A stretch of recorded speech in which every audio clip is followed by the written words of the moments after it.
అందరికీ నమస్తే అండి.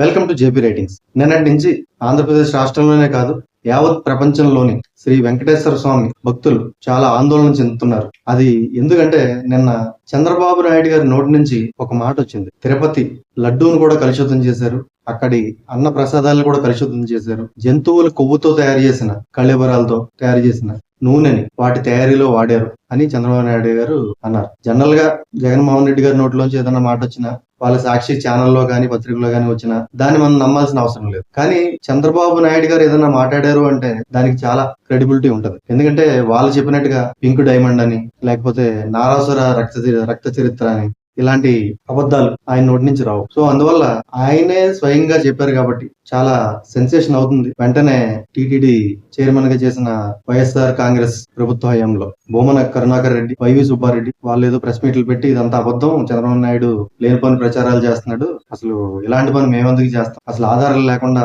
ఇలాంటి ఆరోపణలు చేయడం ఏంటి అని చెప్పి వాళ్ళు కూడా వాళ్ళ వాదన చెప్పారు. అయితే ఒకటి ఇక్కడ ఏంటంటే అందరికీ తెలిసిన విషయం, దొంగతనం చేసినోడు, తప్పుడు పని చేసినోడు ఎప్పుడు కూడా నేను దొంగతనం చేశాను, నేను తప్పు చేశానని చెప్పి వాడు ఒప్పుకోడు. అసలు ఆధారాలు చూపించినా కూడా ఒప్పుకోడు లాస్ట్ వరకు. అయితే ఈ రోజు ఆనం వెంకటరమణారెడ్డి గారు ఆయన ప్రెస్ మీట్ పెట్టి విత్ ప్రూఫ్స్ వాళ్ళు అడిగిన ఆధారాలు అవన్నీ కూడా మీడియాకి చూపించారు. కొంతమంది నిపుణులు ఇచ్చిన గుజరాత్ లో ఉన్న ఒక ల్యాబొరేటరీ ఇచ్చిన ఆధారాలన్నీ కూడా చూపించారు. దాంట్లో పాల ఉత్పత్తులు అయితే ఎస్ వాల్యూ అని ఉంటది, అది 90 అబౌవ్, ఆల్మోస్ట్ 100 దగ్గరలో ఉండాలి. అయితే ఈ లడ్డూల తయారీలో వాటిలో వాడిన నెయ్యిలో మాత్రం 20% లోపే ఉందంట. ప్లస్ ఇంకోటి ఏంటంటే దాంట్లో జంతువుల నుంచి ఎక్స్ట్రాక్ట్ చేసిన కొవ్వు నుంచి ఎక్స్ట్రాక్ట్ చేసిన ఆయిల్ అవశేషాలు, ఫిష్ నుంచి కానీ గొడ్డు మాంసం నుంచి కానీ ఎక్స్ట్రాక్ట్ చేసిన ఆయిల్ అవశేషాలు కూడా ఉన్నాయని చెప్పి ఆయన ల్యాబ్ రిపోర్ట్లు చూపించారు. అంటే ఇన్ని సంవత్సరాల నుంచి, అంటే ఇది ఎప్పుడు మొదలైంది? 2019లో వాళ్ళ అధికారంలోకి వచ్చిన తర్వాత వెంటనే మొదలు పెట్టారా, లేకపోతే 2020లో మొదలు పెట్టారా, 21లో మొదలు పెట్టారా, 23లో మొదలు పెట్టారా తెలియదు. కానీ ఎన్ని సంవత్సరాల నుంచి కొనసాగుతుంది, ఎప్పుడు మొదలు పెట్టారని తెలియదు. కానీ వేల సంవత్సరాల తిరుమల తిరుపతి చరిత్రలో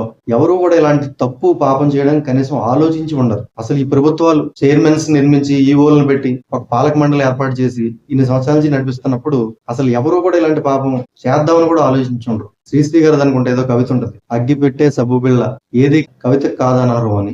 అసలు తిరుమల లడ్డూ గాని ప్రజల డబ్బు గాని ఏది వీళ్ళ దోపిడీకి అనర్హం కాదని చెప్పి ఇప్పుడు అర్థమవుతుంది. కానీ ఎందుకో తలుచుకుంటేనే భయం వేస్తుంది ఎంత వికృతంగా. ఎందుకంటే ప్రభుత్వం అంటే ఒక వ్యక్తి కాదు.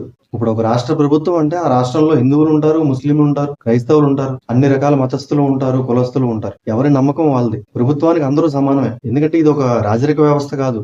ఆ రాజుది పలానా మతమే, ఆ రాజ్యంలో ఆ మతస్థులు మాత్రమే ఉండాలి, ఆ రాజు నమ్మే దేవుడినే పూజించాలి అంటే అది కాదు కదా. కానీ ఇక్కడ ఎప్పుడూ లేని ప్రజాస్వామ్య దేశంలో ఖచ్చితంగా అందరికీ తెలుసున్న విషయం, జగన్మోహన్ రెడ్డి గారు క్రిస్టియన్, వాళ్ళ ఫ్యామిలీ మొత్తం రాజశేఖర రెడ్డి గారి దగ్గర నుంచి అందరూ క్రిస్టియన్స్. ఈవెన్ వైవి సుబ్బారెడ్డి గారు కూడా క్రిస్టియన్ అంటారు, బొమ్మన కరుణాకర్ రెడ్డి కూడా క్రిస్టియన్ అంటారు. అలాంటి వాళ్ళకి టీటీడీ దేవస్థానాన్ని అప్పగించి అసలు అక్రమాలకు పాల్పడి ఈ నెయ్యి, కల్తీ నెయ్యి వాడి జంతు కళేబరాల నుంచి తీసిన నెయ్యి వాడుతున్నారంటే దీంట్లో రెండు కారణాలు. వాళ్ళకి నమ్మకం లేకపోవడం, ఇంకొకటి డబ్బు సంపాదన, అక్రమార్జన. అంటే మామూలుగా మన కేజీ ఒక 500కి వస్తుంది అనుకుంటే వాళ్ళకి 250కు 300కు వస్తుంది అనమాట. ఆ రకంగా అక్రమంగా డబ్బు సంపాదించడం కోసం అక్రమంగా డబ్బు సంపాదించాలని వాళ్ళకి అనిపించిందంటే అది పాపమల్లా కనిపించలేదు. అంటే వాళ్ళకి అది నమ్మకం లేదు. అంటే వాళ్ళు వ్యక్తులుగా బిహేవ్ చేశారు కానీ ఒక ప్రభుత్వంలా గానీ, ఒక పాలక మండలిలా గానీ, ఒక సంస్థను వాళ్ళ చేతిలో పెడితే ఒక పెద్ద మనుషుల్లా గానీ అలా బిహేవ్ చేయలేదు. ఎందుకో చాలా బాధ అనిపిస్తుంది. అసలు ఇన్ని సంవత్సరాల నుంచి అలాంటి లడ్డూలు ఎంతో ప్రాణంగా ప్రేమించి ప్రాణంగా నమ్మే భక్తులు తిన్నారా, అందరికి పంచిపెట్టారా, అక్కడికి వెళ్ళిన వాళ్ళు అన్న ప్రసాదం తిన్నారా అంటే తెలుస్తుంటేనే అసలు చాలా బాధ అనిపిస్తుంది. అయినా కూడా ఇంకా వాళ్ళు వాదించడానికి ట్రై చేస్తున్నారు, ఇంకా ప్రూఫ్స్ కావాలంటున్నారు. ఒకటే ప్రూఫ్ ఏంటంటే చంద్రబాబు నాయుడు గారు చెప్పారు అంటే అది ఆల్మోస్ట్ 90% నిజమే ఉంటది. కానీ మిగిలిన ప్రూఫ్స్ కూడా అన్ని వస్తాయి ఖచ్చితంగా. కానీ దేవుడిని కూడా వదిలిపెట్టలేదండి రా బాబు. అంటే మీకు దేవుడు కాకపోయి ఉండొచ్చు, మీ దేవుడు వేరే ఉండొచ్చు. అందుకే యాక్చువల్ గా తిరుపతి అన్య మతస్థులు ఎవరైనా వెళ్తే వాళ్ళు అక్కడ డిక్లరేషన్ ఇవ్వాలి. అంటే నేను పలానా మతానికి సంబంధించిన వాడిని, నేను దర్శనానికి వచ్చాను, ఎవరైనా వెళ్ళొచ్చు అక్కడికి దర్శనానికి. కానీ జగన్మోహన్ రెడ్డి గారు మొదట్లో అది కూడా పెద్ద ఇష్యూ అయింది. తిరుపతి వెళ్ళినప్పుడు ఆయన డిక్లరేషన్ ఇవ్వలేదు. ఆయన క్రిస్టియన్ అని అందరికీ తెలుసు, ఆయన కానీ డిక్లరేషన్ ఇవ్వలేదు. వీళ్ళ నాన్నగారు కూడా అంతే, రాజశేఖర రెడ్డి గారు క్రిస్టియన్ అని అందరికీ తెలుసున్న విషయమే కదా. ఖచ్చితంగా వాళ్ళు సెల్ఫ్ డిక్లేర్డ్ కదా క్రిస్టియన్స్ అని. బైబిల్ పట్టుకుని తిరుగుతారు, ప్రార్థనలు చేస్తారు, జీసస్ ని పూజిస్తారు. ఆయన నమ్మకం లేనప్పుడు, వేరే మతస్థుడు అయినప్పుడు బ్రహ్మోత్సవాల టైంలో కానీ, అకేషన్స్ టైంలో కానీ, తిరుపతికి కానీ, విజయవాడ కనకదుర్గమ్మ దేవస్థానానికి పట్టు వస్త్రాలు పట్టుకుని వెళ్ళడం ఏంటండి? వాళ్ళు వేరే వాళ్ళు పంపించచ్చు కదా, ఏ పర్సనల్ సెక్రటరీనో, చీఫ్ సెక్రటరీనో, లేకపోతే ఏదో మినిస్టర్నో, దేవాదాయ శాఖ మంత్రినో పంపించచ్చు కదా. పని కట్టుకుని పట్టు వస్త్రాలు కూడా వీళ్ళే పట్టుకుని వెళ్ళి ఆ పూజా కార్యక్రమంలో పాల్గొనేవాళ్ళు. తప్పు కాదు, కానీ నమ్మకం లేదే మీకు. నమ్మకం లేనప్పుడు ఎందుకు చేస్తున్నారు ఇదంతా? అంటే ఓట్ల కోసం, హిందువుల ఓట్ల కోసం. హిందువుల ఓట్ల కోసం చేసినప్పుడు వెనక నుంచి ఇలాంటి చీకటి పనులు చేయకూడదు కదా, ఇలాంటి అక్రమాలు చేయకూడదు కదా. అసలు ఏం మాట్లాడాలో ఎలా మాట్లాడాలో కూడా ఒకసారి తెలియట్లేదు ఇలాంటి టాపిక్ల మీద.